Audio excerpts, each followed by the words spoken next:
Hey Geraldine Pre-Kers.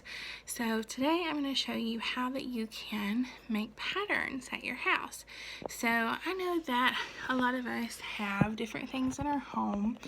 And I'm pretty much going to show you things that I have in my house that you might have as well, where you can make patterns with. So I took some paper straws, or you can take plastic straws if you have different colors.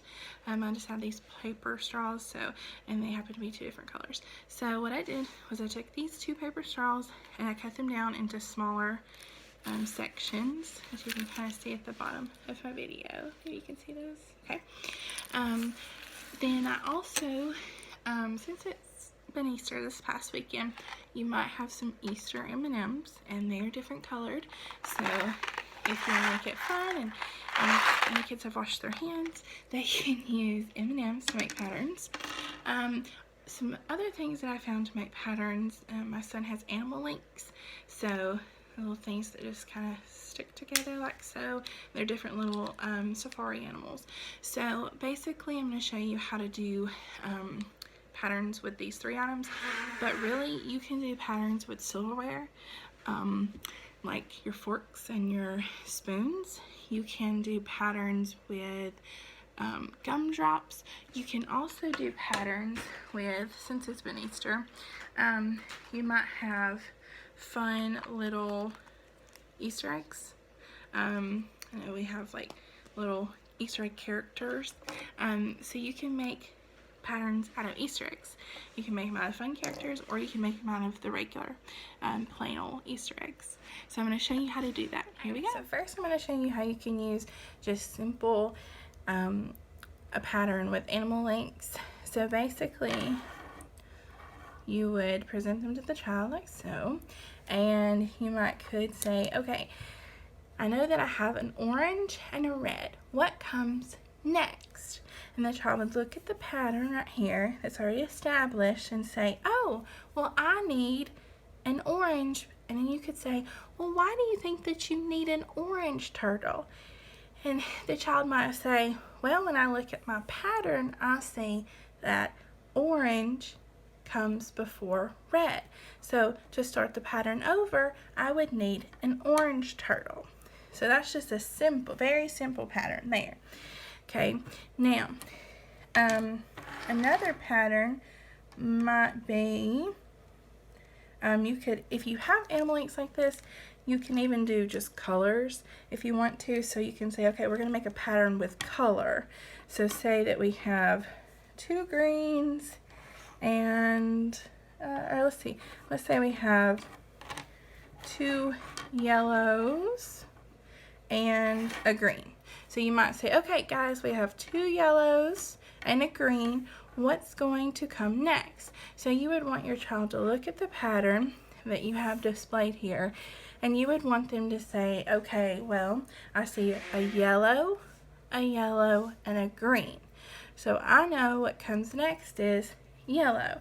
So then they could just place a yellow, and then you could continue it on with another yellow and then a green as well.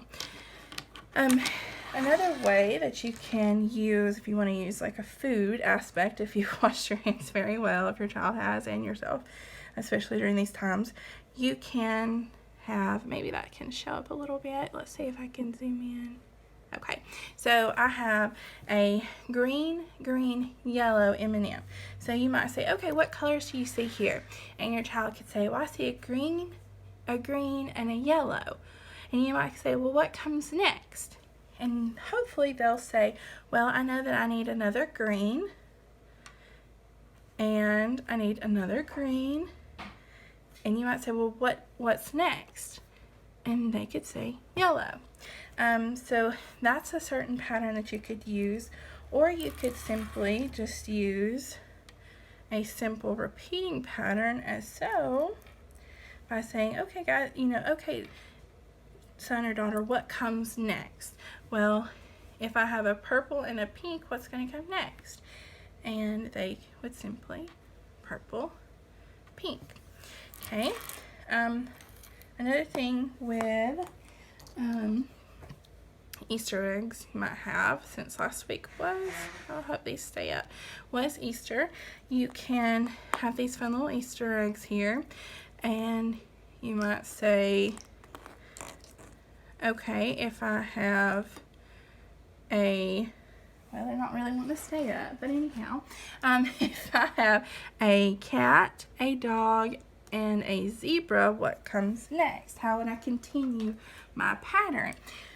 And you would have all your Easter eggs laid out, and they would say, well, I need a cat, and then I need another dog, and then I need another zebra, and that would complete that pattern. Okay, and last thing or example item around the house that we're going to use are our straws. This one you might take and do 2 of the same color like we've done with one of ours previously, and you might take 2 of another color, and you say, okay, what comes next? And then they would simply complete the pattern by placing 2 blues and 2 pinks. And then after this, after they have completed these pattern types, what you can do is have them create their own pattern. So they might start putting everything together and saying 1 pink straw, 1 M&M that's pink, and 1 green lion. And then they would create their pattern again by, let me scoot these over, by continuing with a pink straw, a pink M&M, and a green lion. So that is how that we are going to do patterns this week. I hope this is helpful, guys.